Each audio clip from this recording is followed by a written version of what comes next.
ग्राम संसार कार्यक्रम सुनने वाले सभी बहन भाइयों को राम राम। राम राम। तो राजेश भाई, हम लोग हाजिर हो गए हैं कार्यक्रम जो हमारा विशेष फोन इन कार्यक्रम है। तो ये कार्यक्रम है गन्ने की पाठशाला और इसके प्रायोजक है इंडियन पोटाश लिमिटेड। सब्जियां हो, फल हो, अनाज हो या दालें, हर खेती में एग्रोना ही डालें, एग्रोना ही डालें। एग्रोना का किसानों से वादा, लागत कम और लाभ होगा ज्यादा, लाभ होगा ज्यादा। खेतों में डालो बेधड़क एग्रोना NPK 16 उर्वरक, पहले इस्तेमाल करो फिर विश्वास करो। फसलों की जड़ों को मजबूत बनाए, हर मौसम में फसलें लहलहाए, हर मौसम में फसलें लहलहाए। खेती के लिए बहु पोषक उर्वरक, IPL का एग्रोना NPK 16 उर्वरक। रबी हो या खरीफ, हर प्रकार की फसल के लिए वरदान 16 उर्वरक, पहले इस्तेमाल करो फिर विश्वास करो। तो राजेश भाई, हमारा ये विशेष फोन इन कार्यक्रम है। तो जैसे कि हम सभी जानते हैं कि जब भी हम किसी फसल का उत्पादन करने जाते हैं या किसी भी फसल को उगाते हैं तो उसमें बहुत सारी जो बातें उन्हें ध्यान रखना पड़ता है। जैसे कि जब फसल तैयार हो जाती है तो उसके बाद भी बहुत सी समस्या एक आने की एक संभावना जो होती है उसे हमें ध्यान में रखना होता है। तो ऐसे ही जो हमारी जब गन्ने की फसल पककर तैयार हो जाती है और उसमें भी बहुत सी चीजें हैं जिन्हें कि हमें ध्यान रखने की जरूरत होती है। तो आज का जो हमारा विषय है वो ये है गन्ने की फसल में कीट और रोग नियंत्रण। बिल्कुल। और आरती बहन, आज प्रायोजक इसके हैं इंडियन पोटाश लिमिटेड, और आज जो हमारे विशेषज्ञ हैं इस कार्यक्रम में वो है डॉक्टर उपेंद्र सिंह तेवतिया, मुख्य प्रबंधक कृषि विज्ञान इंडियन पोटाश लिमिटेड, नई दिल्ली। जी, और हमारे साथ स्टूडियो में दूसरे विशेषज्ञ जो मौजूद हैं वो हैं डॉक्टर ईश्वर सिंह, प्रधान वैज्ञानिक NBPGR, नई दिल्ली से। तो अब चलिए आपको सीधे लिए चलते हैं निरंकार भाई के पास। उपेंद्र सिंह तेवतिया जी और डॉक्टर ईश्वर सिंह जी, आपका कार्यक्रम में स्वागत है। जैसा कि बताया कि गन्ने की फसल में कीट और रोग नियंत्रण के बारे में बात करेंगे। एक फसल हमारी अभी कटाई की जा रही है, पककर तैयार है। इस समय पहले तो हम यही चाहेंगे कि इसमें क्या क्या सावधानी हमारे किसान भाई बरतें। हाँ, ये अब मौसम आ गया है गन्ने की कटाई का, क्योंकि सब मिल चल रही हैं और इसकी कटाई लगभग मार्च और अप्रैल तक तो चलेगी ही। तो किसान भाइयों को गन्ने की कटाई करते वक्त ध्यान रखना चाहिए कि जब आप कटाई करें तो ये आपके जमीन की सतह से करें, क्योंकि आपको उसके बाद में पेड़ी भी लेनी है। तो अगर सतह से करेंगे तो आपके बाद में कल्ले अच्छे निकलेंगे और अच्छी पेड़ी होगी। तो कटाई करते वक्त आपको ध्यान तो यही रखना है कि आप बिल्कुल सतह से कटाई करें उसको, और उसके बाद में गन्ना मिल में भेज दें, और उसके बाद में पेड़ी तैयार करने की प्रक्रिया आप शुरू कर दें। और पेड़ी तैयार करने के लिए आपको कटाई करने के बाद सबसे पहले उसकी पत्तियों को हटा दें एक बार खेत से, और उसके बाद में पानी लगाकर उसमें आपके इंटरकल्चर ऑपरेशन उसमें करें। और जो उसमें खाद वगैरह डालने की जो आवश्यकता है, जैसे कि इसमें पेड़ी के अंदर थोड़ी नाइट्रोजन की मात्रा, हमारी जो मेन फसल होती है, मुख्य फसल होती है, उसे थोड़ी ज़्यादा ज़रूरत होती है। तो इसलिए 25% हम नाइट्रोजन की मात्रा ज़्यादा डालते हैं। तो नाइट्रोजन की मात्रा उसमें डाल दें, उसमें खेत तैयार करते वक्त उस इंटरकल्चरिंग के साथ। और आप ये भी ध्यान रख सकते हैं कि इसमें पेड़ी तैयार करने के लिए आप उसके लाइन के पास से आप उसके ठूंठ होते हैं उसको, और कुछ जड़ें उसको भी काट दें तो अच्छा है। उसके लिए इम्प्लीमेंट आता है जो कि स्टबल सेवर कहते हैं। वो ठूंठ के पास से जड़ें, कुछ पुरानी जड़ें होती है वो काट देता है, और उसके बाद में नई जड़ें जो उत्पन्न होती है तो वो अच्छा पानी और पोषक तत्वों को लेती है पौधा, उससे आपकी फसल अच्छी आती है। इसमें एक और बात रह गई डॉक्टर साहब बीच में, जैसे आपने बताया कटाई करते हैं तो पत्ती खेत में फैली होती है, कई किसान भाई उसे जला देते हैं। क्या उसका दुष्प्रभाव पड़ता है जो पेड़ी है, पेड़ी वाली फसल है, जड़ के ऊपर और वातावरण के ऊपर? हाँ, मैं ये कहना चाहूंगा कि पत्ती कभी भी जलानी नहीं चाहिए आपको, क्योंकि अगर पत्ती जलाएंगे तो उसके आपके वातावरण के ऊपर दुष्प्रभाव पड़ता है। और आप जानते ही हैं कि इसमें जो पार्टिकुलेट मैटर है उसे और कार्बन डाइऑक्साइड गैस और ये निकलती है, तो हमारे वातावरण पे दुष्प्रभाव पड़ता है। जो कि हम सांस लेते हैं उसके साथ हमारे सांस के साथ हमारे फेफड़ों में चला जाता है ये। तो पोल्यूशन नहीं करना चाहिए और जलाना तो बिल्कुल नहीं चाहिए। तो मैंने आपको बताया जैसे कि पत्ती को हटाते हैं, उसके बाद में इंटरकल्चर ऑपरेशन कर देते हैं, उसमें गुड़ाई करते हैं, खाद डाल देते हैं पानी लगाने के बाद में। उसके बाद में आपको पत्तियां भी उसके गन्ने के लाइन के बीच में बिछा देनी चाहिए। 1 हेक्टेयर में लगभग आपको 10 टन पत्तियां मिल जाएंगी। तो उसको आप पत्तियां बिछा दें और उसकी पत्ती की मोटाई लगभग पूरा सतह उसको कवर कर देनी चाहिए और लगभग 10 सेंटीमीटर उसकी मोटी परत बन जाए पत्तियों की। अगर कम होती है तो उसमें आपको फायदा होने के बजाय थोड़ा नुकसान भी हो सकता है अगर उसकी इस तरह की मोटाई कम है, तो क्योंकि उसमें आपको खरपतवार आएंगे, उसको आप कंट्रोल नहीं कर पाएंगे। तो उसकी पत्तियों की मोटाई अच्छी होनी चाहिए, लगभग 10 सेंटीमीटर। और अगर आपके पास पत्ती कम आ रही है उससे, तो आप एक लाइन छोड़कर एक लाइन में पत्ती बिछा सकते हैं। और उस तरह आपका अगर पत्ती बिछाएंगे तो आपकी नमी भी आपके मिट्टी में उपलब्ध रहेगी, संरक्षित रहेगी और उसमें आपके खरपतवार भी बहुत कम आएंगे। और इस तरह जो पत्तियां बिछाएंगे उसके अंदर आपका तापमान मिट्टी का वो रेगुलेट होगा, ना ही ज़्यादा बढ़ेगा ना ही ज़्यादा कम होगा। तो उसके अंदर आपके जो सूक्ष्म जीव होते हैं उसकी प्रक्रिया भी अच्छी हो जाएगी। तो सूक्ष्म जीवों की प्रक्रिया अच्छी होने के कारण वो आपके जो पोषक तत्व है वो पौधों को उपलब्ध करवाएंगे और उसके कारण आपके पौधे अच्छे बढ़वार होगी और उपज अच्छी आएगी। तो ये तो जो कटाई हो रही है फसल उसकी बात हुई। और अभी हम देखेंगे हमारे किसान भाई अप्रैल में मई में बिजाई करेंगे नए फसल के लिए। तो डॉक्टर तेवतिया जी, हम ये जानना चाहेंगे कि जो नई फसल उगाएंगे हमारे किसान भाई, उसके लिए वो क्या क्या सावधानी बरते हैं बिजाई के समय? देखिए, मैं थोड़ा सा जो अभी पहले डॉक्टर साहब बता रहे थे उसमें थोड़ा सा ऐड करूंगा। जी। उसके बाद मैं इस पे आऊंगा। जैसे अभी कटाई की बात हो रही थी, तो देखियो कटाई करते समय इन्होंने डॉक्टर साहब ने बहुत सही कहा कि वो जमीन के लेवल से बिल्कुल काटना चाहिए। उसका कारण ये है कि अगर जमीन की सतह से ऊपर कुछ ठुंड रह जाएंगे तो आपको जानते होंगे कि उधर जड़ में शुगर की मात्रा बहुत ज्यादा होती है, तो उसमें इन्फेक्शन के चांसेस बहुत ज्यादा रहते हैं। तो अगर ऊपर रहेंगे, ऊपर से अगर वो फूटेगा भी, उसमें कल्ला निकलेगा, वो गन्ना नहीं बनेगा। गन्ना वो ही बनेगा जो जमीन में से निकल के आएगा। तो वो हमारे लिए एक तो माध्यम हो गया इंसेक्ट पेस्ट को अट्रैक्ट करने का। दूसरा, जितना भी 1-2 इंच अगर पूरे खेत में से लगाएं तो उससे हमारी पैदावार भी घटेगी। उससे किसी का फायदा नहीं है, ना किसान का फायदा है ना मील का फायदा है, नुकसान ही नुकसान है। तो इसलिए जब जड़ से काटें तो उसमें एक रिकमेंडेशन और है कि 1 इंसेक्टिसाइड और 1 पेस्टिसाइड को 1 ml प्रति लीटर के हिसाब से मिला के उस पर ड्रेंचिंग कर दें। तो उससे जो है क्या है कि जो कल्ले निकलेंगे आगे तक वो सुरक्षित होंगे, उसमें इन्फेक्शन भी नहीं हो पाएगा। जी, अभी हमारे श्रोता लाइन पे आ गए हैं। हेलो जी, मैं डॉक्टर सितारे बोल रहा हूँ, बिहार के वैशाली जिले से। जी, बताइए क्या सवाल है आपका? ऊख की अच्छी प्रजाति बताइए और कई आंख वाला ऊख बोया जाए, सब कुछ हम लोग के यहाँ मिलता नहीं है जल्दी। आप कहाँ, बिहार से बोल रहे हैं ना? जी, वैशाली जिला है। तो आप कौन सी शुगर मिल में डालते हो? ये जाता है मोतिहारी। मोतिहारी में गन्ना विभाग आपको वैरायटी बताता है नहीं बताता? बताते हैं लेकिन अभी उतना कारगर नहीं हो रहा है। अभी कौन सी वैरायटी बो रहे हैं आप? अभी नहीं शुरू किए हैं, बोना चाहते हैं। बोना चाहते हैं तो देखिए वैरायटी आप लिख लीजिए, मैं आपको वैरायटी लिखा रहा हूँ बहुत अच्छी अच्छी। जी, इनमें से जो भी आपको मिल जाए आसानी से आपके क्षेत्र में उसको ले लेना। जी बोला जाए। लिखिए CO 15023। CO 15023। हाँ, COL के 14201। 14201। COS 13235। सारी अच्छी हैं, कोई भी इनमें से ले लो, बिल्कुल एकदम फर्स्ट क्लास वैरायटी है सारी जो मैं बता रहा हूँ। और लिखिए CO 0118। इनमें से कोई भी वैरायटी मिल जाए, आंख बंद करके बो दीजिए। तो हम बात कर रहे थे कि उसके ऊपर पेडी के लिए फसल हमारी जा रही है। हाँ, तो मैं ये बता रहा था कि 1 इंसेक्टिसाइड और 1 पेस्टिसाइड अगर उस पर डाल देंगे तो वो फसल सुरक्षित हो जाएगी काफी, और कल्ले जब निकलेंगे वो भी अच्छे निकलेंगे उससे।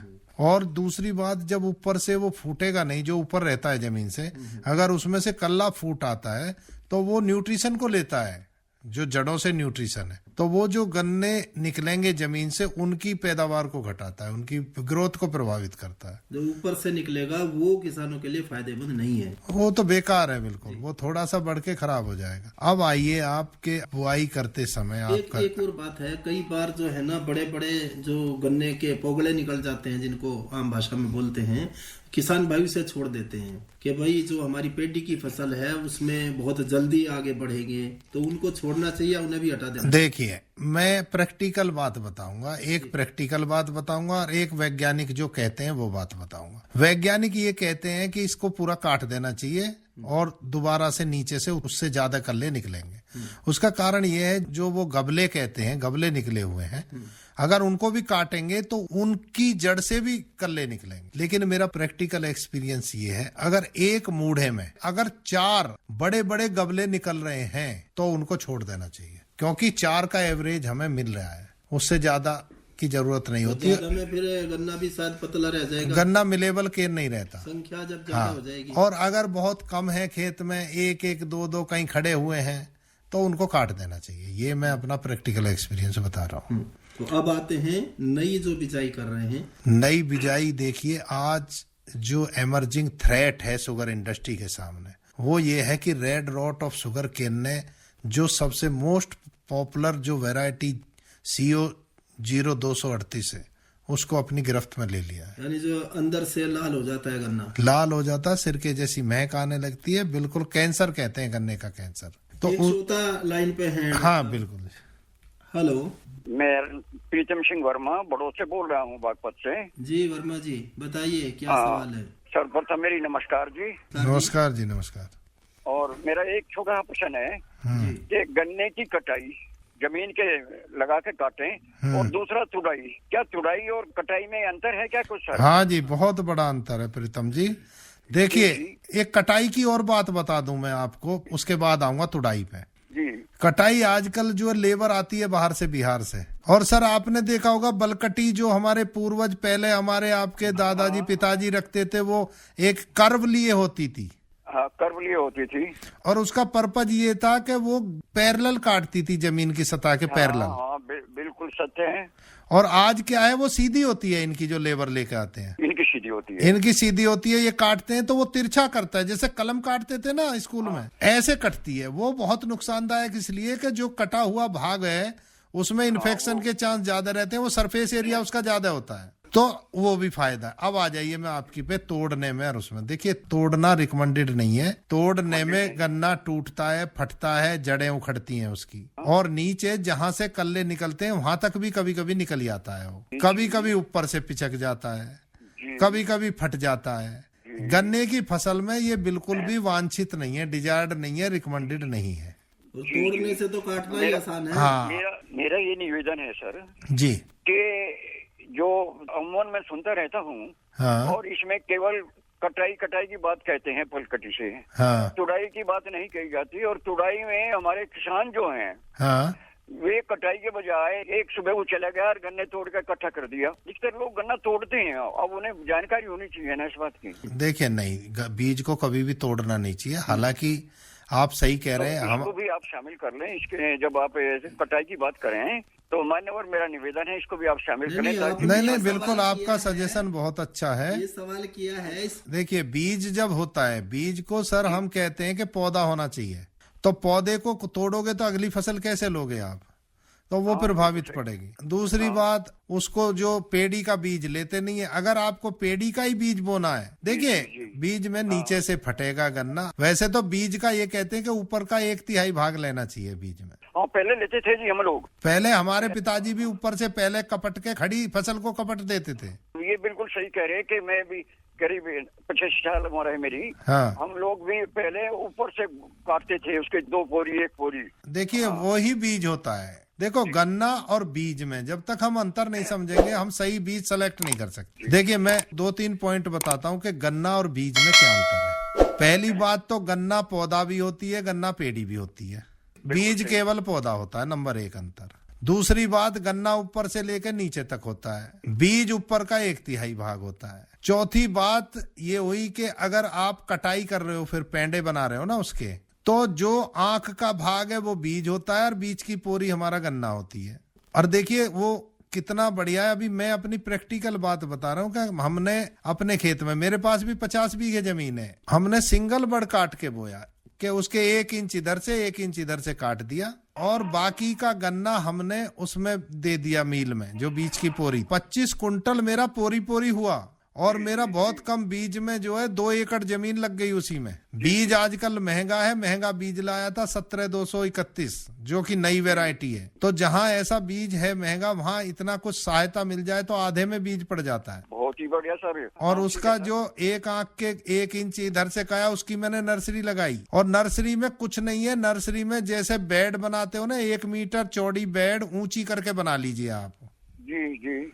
और उस पे खाद और अच्छी तरह से खाद, कूड़ी का खाद और अच्छे तरह से मिला के ऊपर पहले रोटावेटर से जोत लीजिए, खूब अच्छा खाद मिला के फिर आप उसकी बेड बना ली और उस पे आप लगा दीजिए, थोड़ी थोड़ी मिट्टी डाल दीजिए, थोड़ा थोड़ा पानी डाल दीजिए। और मैंने अब 2 एकड़ तो आज लगाया उसी पौध से, अभी मेरे 1 एकड़ की और बच गई वो पौध। और मैंने जो गन्ना वो मंगाया था, वो गन्ना था मेरा कोई 27-28 कुंटल गन्ना था, केवल 27-28 कुंटल में 3 एकड़ लगा दिया मैंने। और उसमें से कम मैंने 15,000 का बीज बेच भी दिया, उसमें से वो बीज निकाल के। और इसमें कुछ नहीं, कोई वो फारसी की आंख नहीं है कि कोई नहीं कर सकता है, एक नॉर्मल किसान कर सकता है इसको। नॉर्मल कर सकता है, बात सही कह रहे हैं आप। ये पर किसान करने का मारा 1 आंख नहीं काटता, नो सोचा कि चलो 2 आंख हो जाएंगी, ज्यादा पैदा हो जाएगी।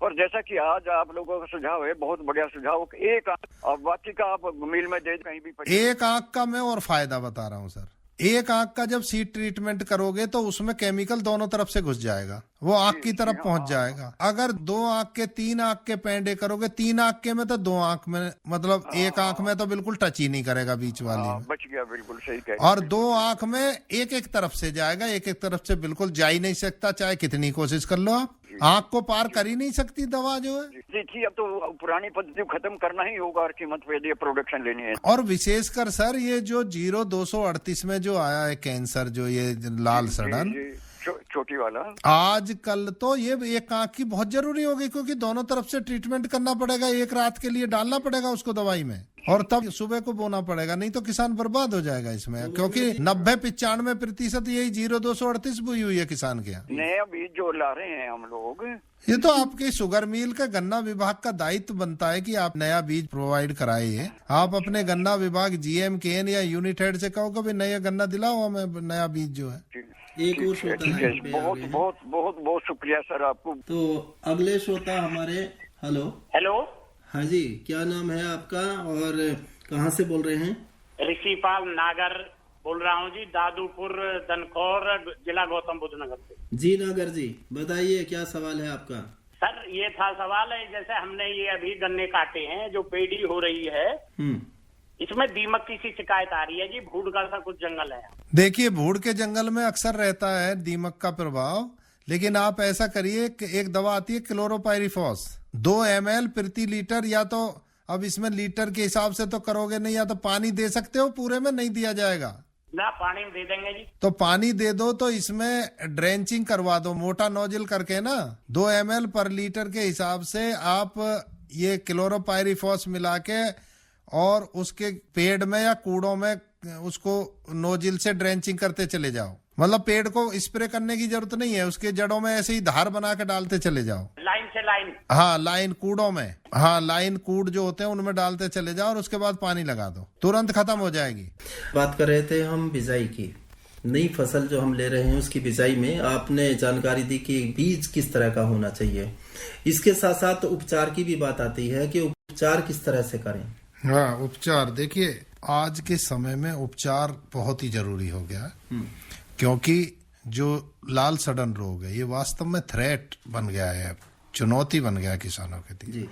तो इसके कंट्रोल के लिए क्या करना चाहिए कि बीज उपचार के साथ साथ मृदा उपचार भी बहुत जरूरी है, क्योंकि एक फंगस की बीमारी है और फंगस की बीमारी जो है वो जमीन में रहती है, ये तो प्लांट के ट्रीट करने से काम नहीं चलेगा, जमीन में से भी आ जाएगी। तो इसके लिए 2 दवाएं हैं, थायोफेनेट मिथाइल है जिसकी 1 ml प्रति लीटर के हिसाब से घोल बना के और उसमें पूरे रात के लिए ये गन्ना डुबा दे शाम को, और सुबह लगा दें तुरंत निकाल। ये तो हो गया बीज उपचार।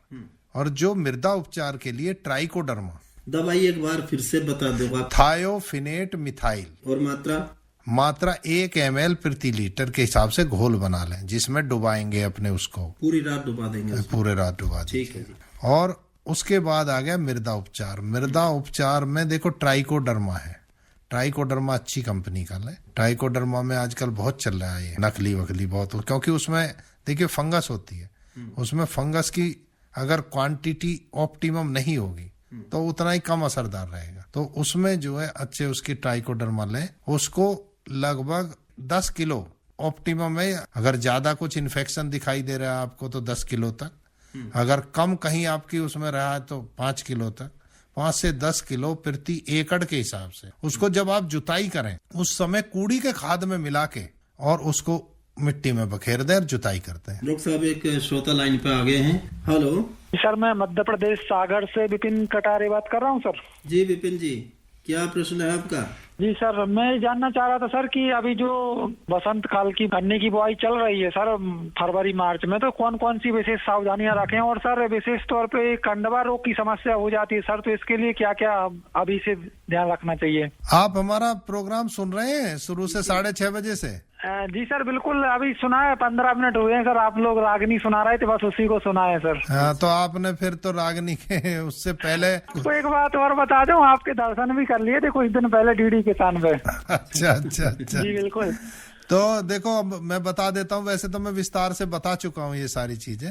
अभी वही बात बता रहे थे हम कि इसमें आप एक तो गहरी जुताई करिए अगर गन्ना बोना चाहते हो। कह रहे हैं गहरी जुताई से कार्बन की कमी आ रही है आजकल, ऐसा सुना है हमने। नहीं, ऐसा कुछ नहीं है। कार्बन की कमी कैसे आ जाएगी उससे? कार्बन डालिए फिर उसमें कमी आ रही है तो देखिए। सब बताया मैंने, कहीं सुना कि गहरी जुताई अगर हम बार बार ज्यादा भी करेंगे, अगर 2-3 साल तो ठीक है, अगर 2 या 1 साल बाद करेंगे तो फिर कार्बन की कमी आ रही है, क्योंकि गर्मी बहुत होती है। नहीं, ऐसी बिल्कुल बात नहीं है। उसमें डालिए आप कार्बन। देखिए जब आप अपना प्रोफाइल गहरा करेंगे, जब मृदा का प्रोफाइल गहरा करेंगे तो आपको गहराई तक ही आपकी कूड़ी का खाद जाना चाहिए कि नहीं जाना चाहिए? हाँ बिल्कुल सही बात है।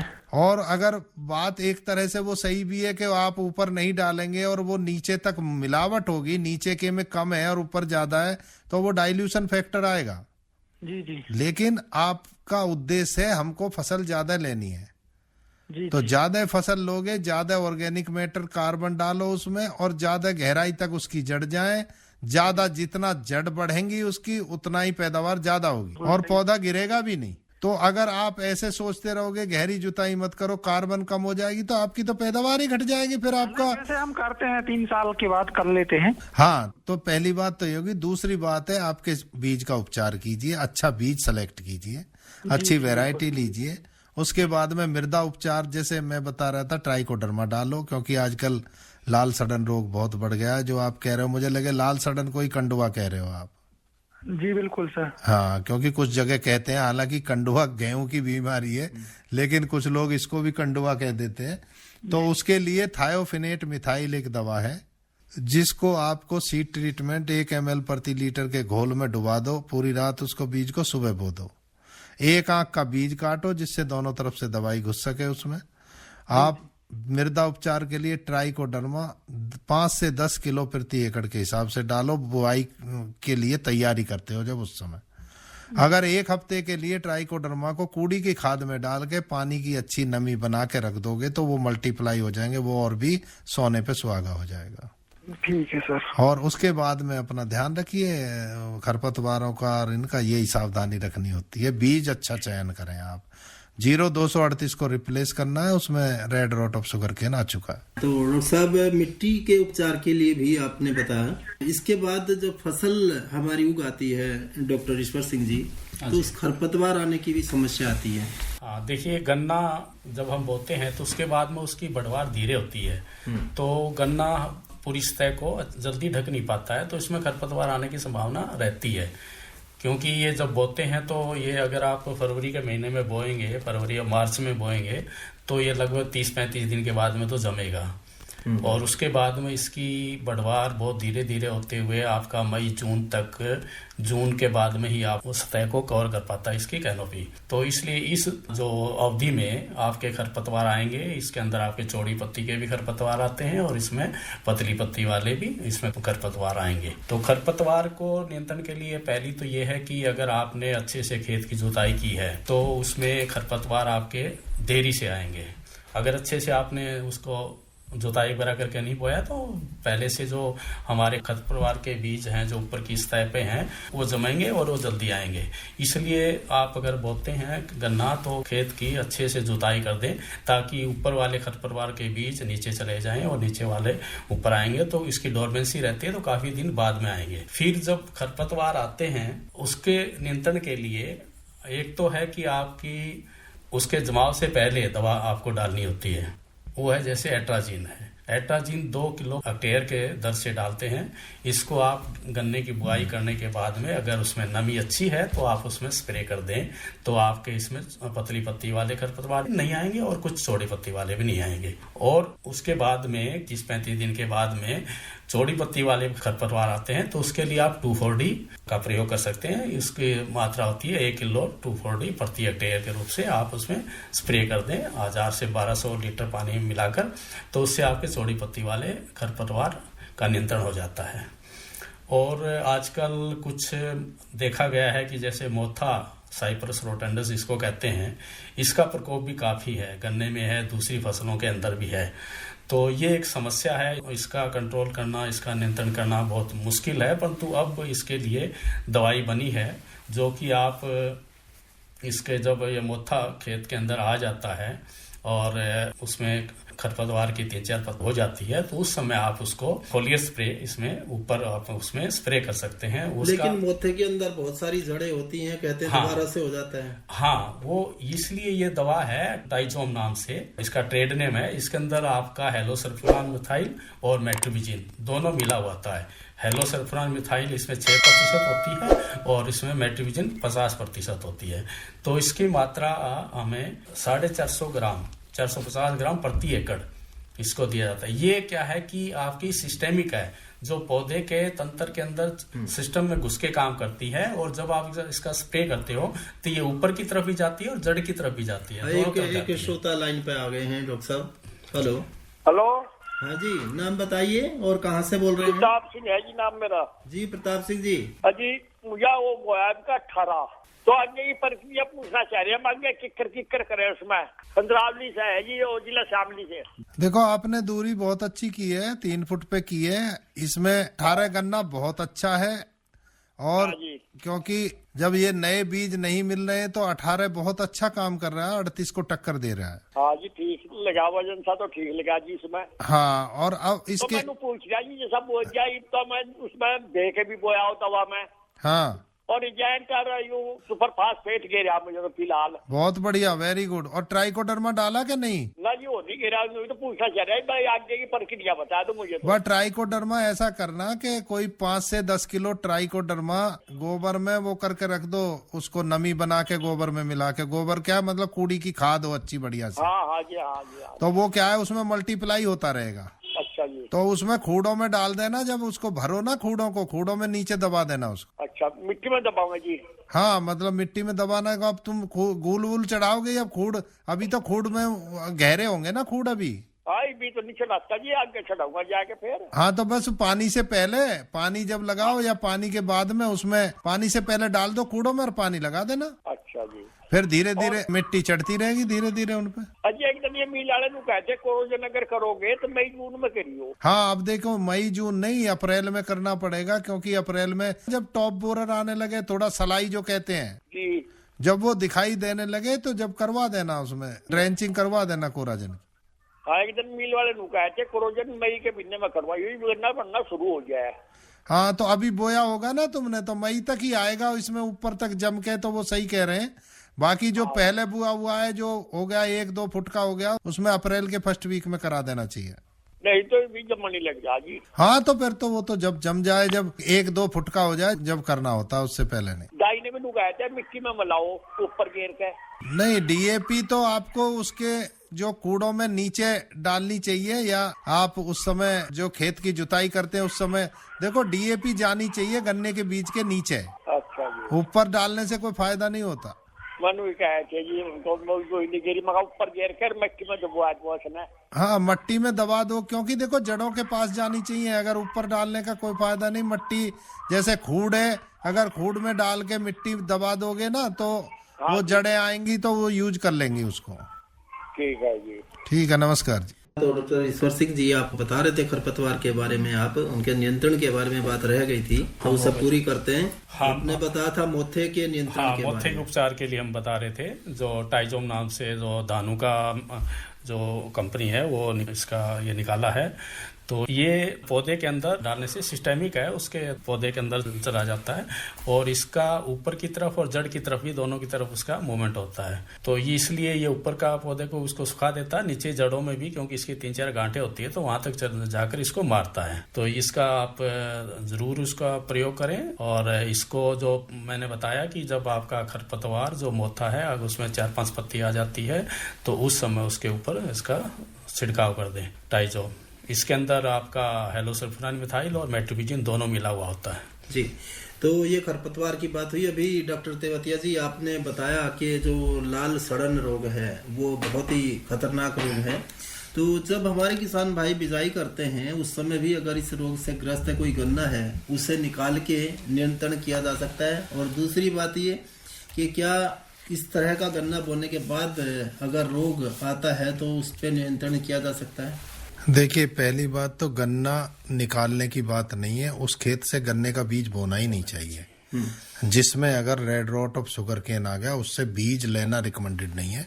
यानी अगर एक गन्ने में दिखाई दिया तो दूसरे गन्ने के अंदर भी उस खेत से ही नहीं लेना है, पूरे खेत से। हाँ, मेरा मतलब वही है कि उस खेत के अंदर जो दूसरे स्वस्थ गन्ने हमें दिख रहे हैं उसमें भी रोग हो सकता है। बिल्कुल हो सकता है। देखिए, इसलिए है क्योंकि ये आप पूरे खेत में पानी लगाएंगे, पानी के साथ ये फंगस पूरे खेत में फैलेगी, ऐसा नहीं है कि एक गन्ने में रह जाएगी।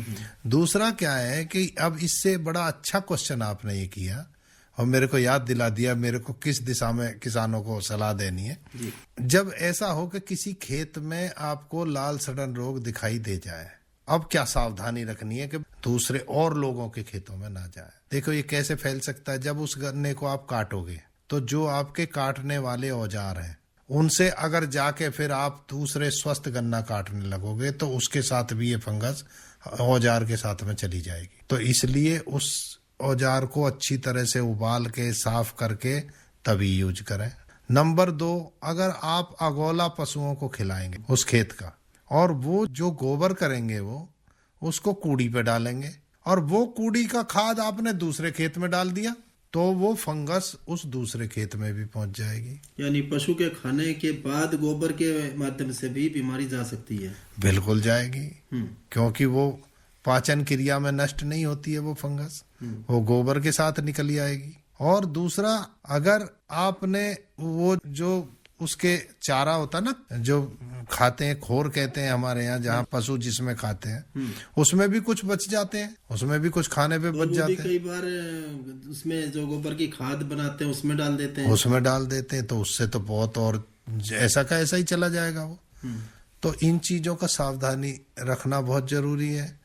दूसरा, उस खेत में आगे बोए ना, गन्ना ना बोए उस खेत में, नहीं तो आगे फसल और ज्यादा रोग ग्रसित हो सकती है और उससे दूसरे इलाकों में फैलने का डर रहता है इसका। बिल्कुल। और दूसरा, अगर दिखाई दे जाए तो थाइफिनेट मिथाइल जो मैंने दवा बताई उसका स्प्रे भी जरूर करवाएं। और भी 1-2 आ रही है दवा, फिप्रोनिल एजोस्ट्रोबिन करके एक दवा आ रही है, उसको करेंगे। और भी इससे ज्यादा इफेक्टिव आ रही है दवा, तो वो दवा जो है कृषि वैज्ञानिक से, किसी आसपास के कृषि वैज्ञानिक से सलाह लेके खेत को जरूर दिखाएं, उसका परीक्षण करवाएं, उसको अच्छी तरह से दिखाएं और आगे सावधानी बरतें, तभी इससे जो है छुटकारा मिल सकता है। तो डॉक्टर साहब, जैसे ही अभी फसल नहीं होगी, कोमल गोला होगा, उसका बहुत सारी बीमारियां आने का डर रहता है, जैसे टॉप बोरर है या शूट बोरर है, इनके बचाव के लिए क्या करें? देखिए, ये अब अप्रैल से शुरू हो जाएगी बोरर की पहली पीढ़ी जी।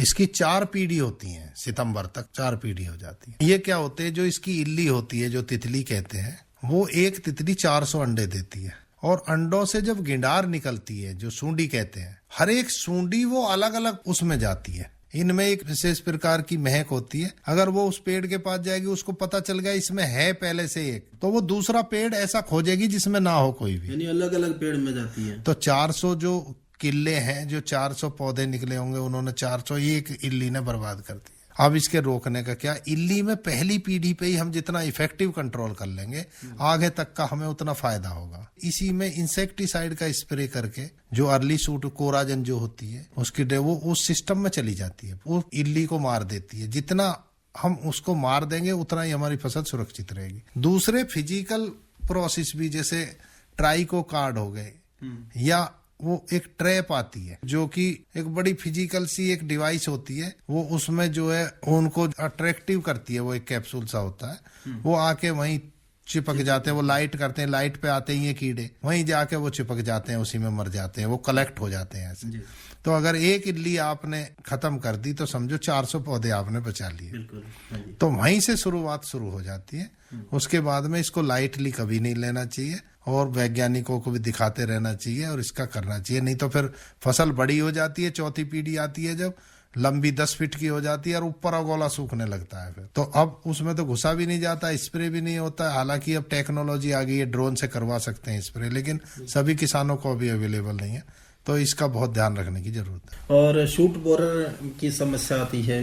देखिए, ये borer, suit borer, early suit borer, stock borer, top borer, ये सारी उसी की पीढ़ियां हैं। इनका सबका एक ही इलाज है कि इंसेक्टिसाइड। कुछ बाद में जब ड्रेंचिंग का निकल जाए तो फटेरा होता है, उसमें भी ये CTPR होता है। CTPR होता है, क्लोरो एंट्रो नीलीपिरोल कहते हैं इसको।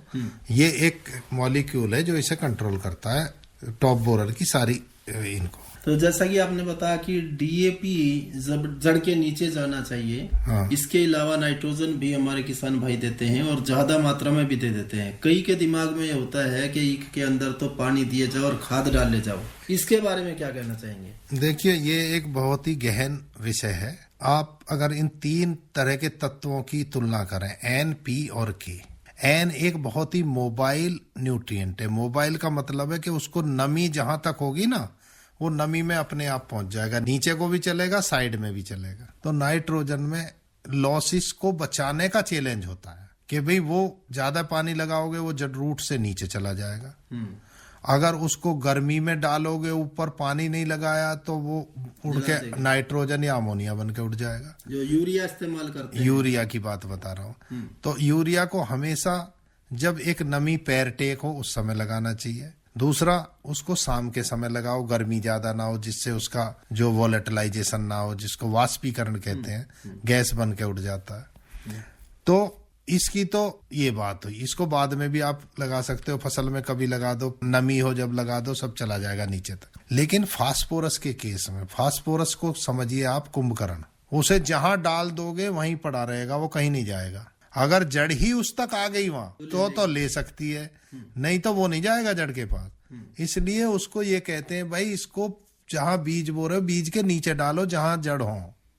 अब कुछ किसान भाई बेचारे भोले होते हैं, हमने देखा पेड़ी कटी हुई है, उसमें ऊपर से छिड़काव करके और डाई डाल रहे हैं, वो उनका बेकार पैसा जा रहा है। वो ऊपर ही पड़ी रहती है, उनको बहुत दिनों तक वो दाना भी घुला हुआ सफेद सफेद वहीं चमकता रहता है ऊपर ही।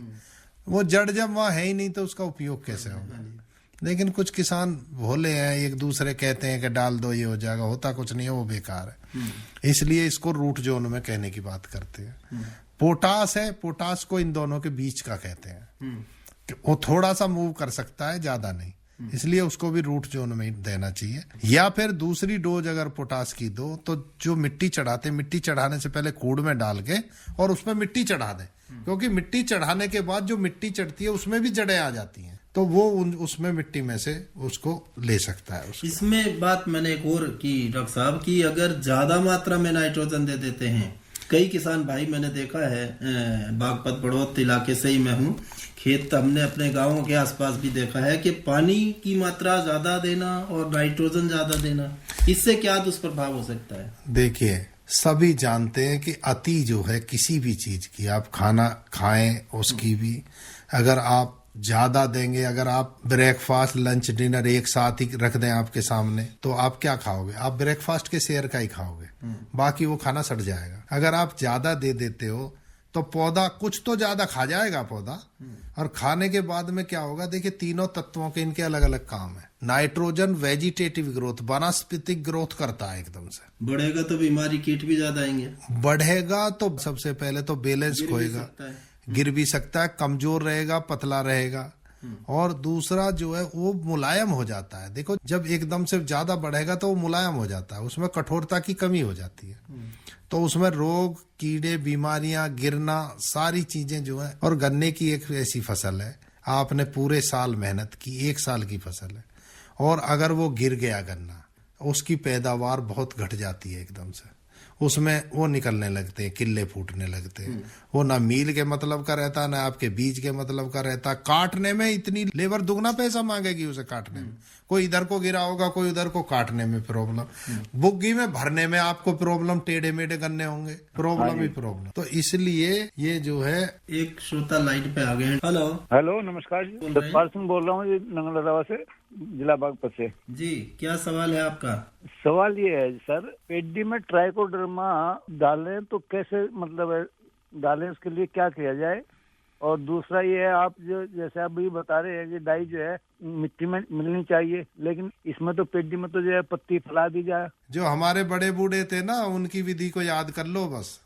हाँ जी, वो जोतते थे ना, कोई देसी हल हो या कोई आपकी ऐसी रेट्यून मैनेजमेंट डिवाइस आ गई हो जो दोनों तरफ नीचे कूड़ बनाते चले, उसके कूड़ के दोनों तरफ, उससे उसमें डाल दीजिए कूड़ी की खाद में, और ट्राइकोडर्मा मिला के नीचे पहुंचना चाहिए मिट्टी में, ऊपर डालने का कोई फायदा नहीं, ना डीएपी का ना ट्राइकोडर्मा का। डीएपी भी उसमें डाल सकते हैं आप।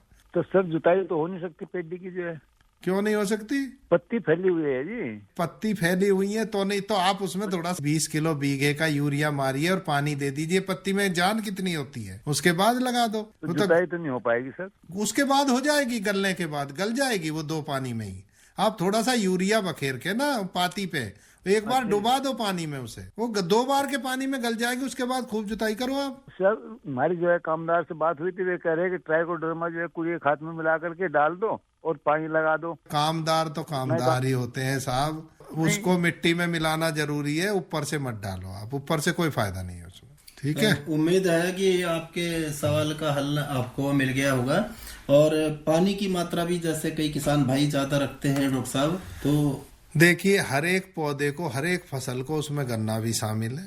फील्ड कैपेसिटी पे वाटर लगना चाहिए और बराबर नमी बनी रहनी चाहिए। किसान भाई क्या करते हैं, एक बार पूरा मैंड तक डांट के पानी भर देंगे उसमें कि भाई अब 20 दिन के लिए जरूरत नहीं, उसके बाद में फिर सूखा भी रहेगा तो भी फिर 1 हफ्ते तक नहीं लगाएंगे। इससे उनकी फसल में कम से कम 15% की कमी आती है। अगर आप हल्का हल्का पानी बराबर बने रहेंगे, उससे पैदावार बढ़ती है, ये ध्यान रखें। बिल्कुल, और पानी का लेवल वैसे ही जगह जगह कम होता जा रहा है, तो आप किफायत से पानी का इस्तेमाल करें। डॉक्टर उपेंद्र सिंह तेवतिया जी और डॉक्टर ईश्वर सिंह जी, आप हमारे कार्यक्रम में आए और इतनी महत्वपूर्ण जानकारी हमारे श्रोताओं की दी, इसलिए आपका हम बहुत बहुत धन्यवाद करते हैं। और हम दोनों डॉक्टर उपेंद्र तेवतिया जी और ईश्वर सिंह जी से विदा लेते हैं। नमस्कार। आपका बहुत बहुत धन्यवाद। खेतों में जब पॉलीहेलाइट डाली जाएगी, आवश्यक तत्वों की कमी दूर हो जाएगी, मिट्टी की उर्वरता इससे बढ़ती जाएगी। आईपीएल की पॉलीहेलाइट, आईपीएल की पॉलीहेलाइट, फसलों की जड़ और भी गहरी होती जाएगी, मजबूती के कारण फसलें गिर नहीं पाएगी, फसलों की उत्पादकता को खूब बढ़ाएगी, किसान भाइयों के जीवन में खुशियां आएगी। आईपीएल की पॉलीहेलाइट, आईपीएल की पॉलीहेलाइट। मिट्टी की उर्वरता एवं फसल उत्पादन में अद्भुत वृद्धि के लिए प्रसिद्ध बहुपोषक प्राकृतिक उर्वरक आईपीएल की पॉलीहेलाइट, समझदार किसानों की पहली पसंद। आईपीएल की पॉलीहेलाइट। इसी के साथ कृषि जगत का ये कार्यक्रम यहीं पर संपन्न होता है। सभी किसान भाई बहनों को राम राम।